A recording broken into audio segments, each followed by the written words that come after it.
Why doctors are recommending yoga for lower back pain over opioids. It's no secret that the abuse of and addiction to opioids, including heroin, morphine, and prescription pain relievers, is a serious global problem harming the social and economic welfare of all societies and the health of many individuals within them.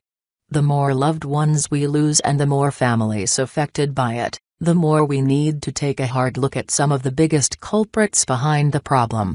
Over the past 25 years in the U.S., the total number of opioid pain relievers prescribed has escalated dramatically. In fact, the amount of prescriptions for opioids like hydrocodone and oxycodone increased from 76 million in 1991 to nearly 207 million in 2013. So, if doctors have led us into this mess, it only makes sense that they help lead us out. And now, news is showing a glimpse of light at the end of a very dark tunnel. Lower back pain is a common occurrence in American adults, and opioids seem to be one of the most common treatments.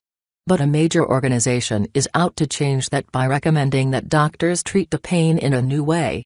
The American College of Physicians recently released updated guidelines that urge doctors to step away from medications as the first-line therapy for lower back pain, and instead strongly suggest patients take advantage of alternative therapies such as yoga, heat, exercise, acupuncture, massage therapy, low-level laser therapy, cognitive behavioral therapy, or spinal manipulation under the guidance of a medical professional, all before they try medication.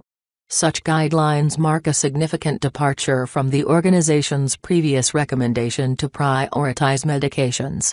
Should a patient want medication, the organization urges doctors to recommend over-the-counter pain relievers as opposed to opioids, since the latter hold such a high risk for addiction and accidental overdose.